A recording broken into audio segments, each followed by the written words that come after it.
Alright, back at it again. Back at the castle proper.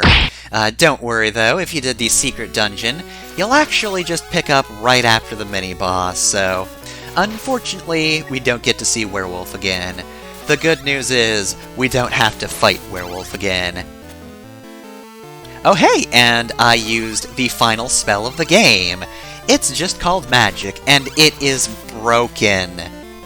Like, it only costs 5 hearts, as you might have noticed, and it just completely eclipses the fire spell, because it does cost the same amount of hearts, and it doesn't just do damage, it kills. It just kills.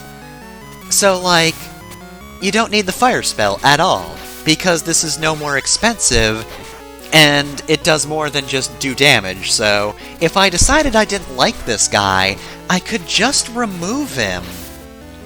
It was easy enough to kill him there, but like, if I see a room I don't want to deal with, I can just end it. I can just end all of the enemies in it, and it costs nothing.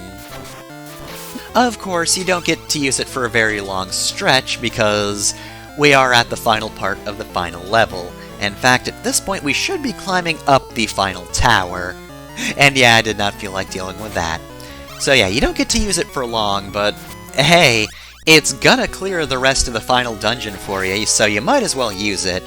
Not too much, of course. You do want to save a few hearts for the Saint magic, because like the fire spell or the wind spell, this does not actually affect bosses, which is fair. It would be dumb if you could just one-hit kill Dracula like this, but you know what? I can clear the screen, and that's good enough for me. Other than that, though, not too much else to say about this stage. The music is the same as it was before. We don't get any new music having come out of the dungeon triumphant and alive. You know, it's just the same song as before.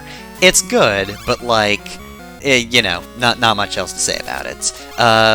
The stage also looks good. It continues doing what it did before, where, like, you know, you started in the caverns, and then you moved into the castle proper, and now we're getting, like, stained glass and fancy pillars, so we're in the section of the castle that Dracula actually likes, so, like, you can tell we're getting close to him, because this is the fancy part of the castle.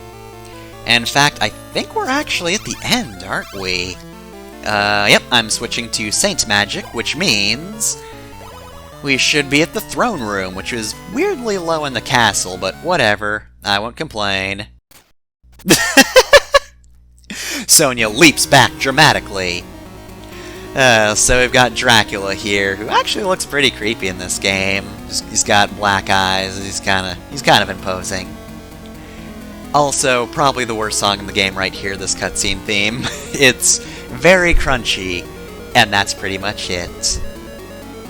But yeah, otherwise we just have this cutscene, which, you know, like all Dracula cutscenes, is just something, humanity is dumb, says Dracula, and then the Belmont's like, no it's not, and then Dracula's like, ah, but it is. Humanity is very dumb. And then the Belmont's like, no it's not, fuck you. Actually, humans shouldn't be ruled by a demon vampire from hell. Have you ever thought of that? And then Dracula's like, no, I only ever think of ruling, because that's the only smart thing to do, because humanity's dumb, you see. Sonia, I have 2 thrones. You wanna rule with me? Would be pretty great. I kinda liked the last Belmont, but like, there was some bad blood between us, but hey, I'm gonna pick up with his ancestor, right? And Sonya's just like, no. What? No! Fuck you! Alright, so, we have angered Dracula by refusing his request. So it's time to fight. This is a very simple fight. He will just teleport around the room in a set pattern, and just do that attack. That attack can be difficult depending on where you are compared to him. I try to hang out on the left because that just lets me get a lot of hits in on him without having to move around too much, but it does make attacks like that pretty hard to dodge. And of course he flings fireballs depending on what side of him you are, so yeah, when he's below you, you can accidentally try to dodge and get hit anyway, but hey, we beat him. That wasn't too bad. Unfortunately, though, Dracula was just playing around with us, so now, here's his true form! Sonia's not afraid, though. She's got burning mode.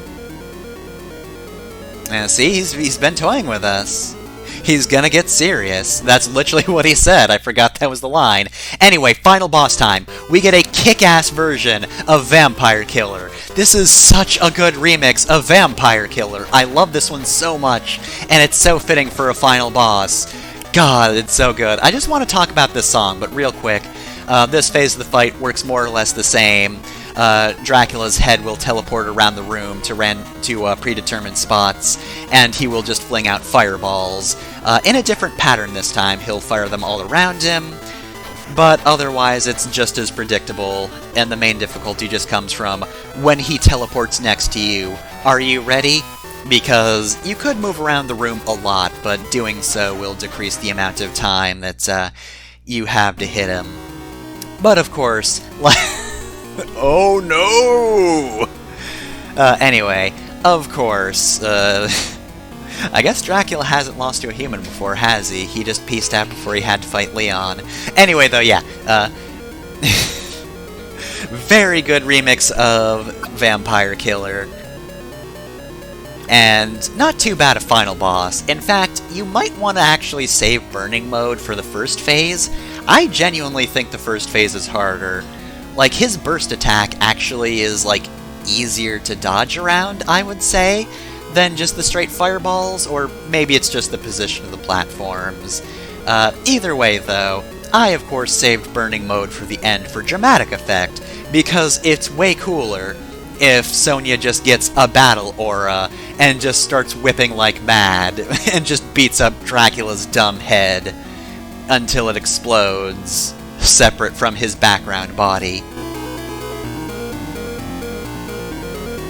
But yeah, that's the game. That was the final form of Dracula.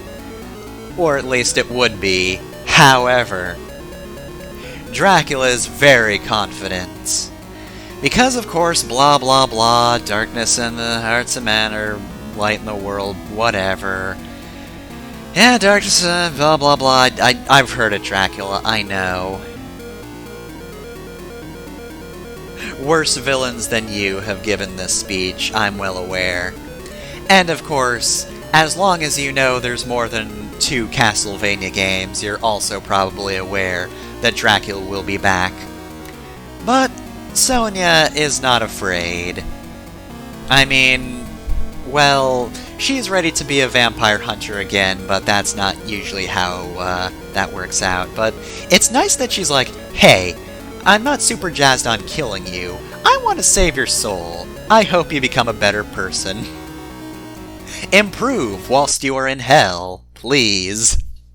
Alright, now his background body explodes, but just like instantaneously. But yeah, Sonia will not be the final Belmont, of course. She is but the second one. She's canon no matter what Konami says.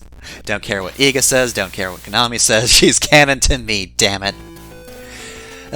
Despite how broken she is, despite her weird fling with Alucard that I can just say is non-canon, she's canon to me, damn it.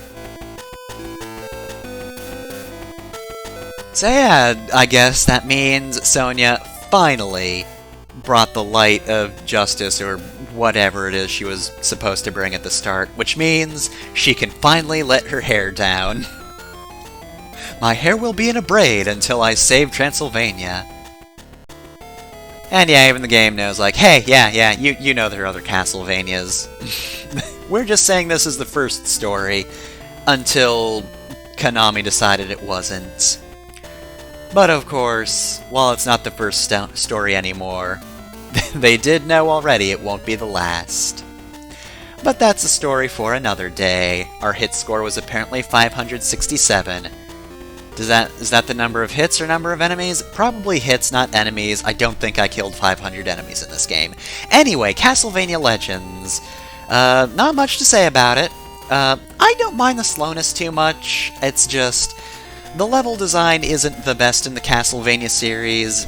It is passable for a group that was, experimenting with a handheld game.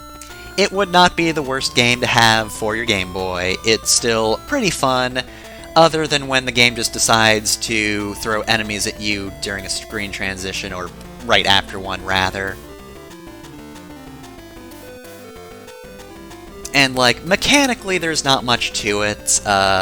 I don't think the spells are as interesting as the sub-weapons, and god, the balancing on them is so weird. Some of them are pretty useless, and some of them are just absolutely amazing, and you get them in such a weird order. I would ask why Time Stop is first, but it's probably because Time Stop makes this game a bit more bearable. That being said, though, graphically this game's okay, does well enough. Again, it was the first on the handheld, they were experimenting a bit. The real standout of this game is the music, which I already thought was good before the LP, but honestly, the original pieces of this game have grown on me, and I kind of adore them now. They're all really good, other than the cutscene music. But yeah, that's Castlevania Legends, and if you got all of the sub-weapons throughout the game, you get this ending. This is the best ending.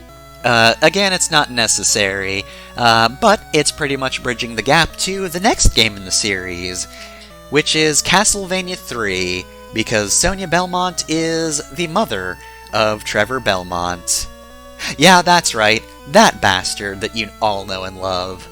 That absolute fucker, Trevor Belmont. And that's, I think, the other reason Sonia Belmont is non-canon, because they didn't really want the immediate parent of Trevor to be an important vampire hunter, but whatever, it's fine. Let Sonia have her day in the sun, now that Dracula's dead. But anyway, that's it for Castlevania Legends. I hope you enjoyed this, and I'll see you next time for whatever I do next. It'll be less spooky, because it's not the Halloween project.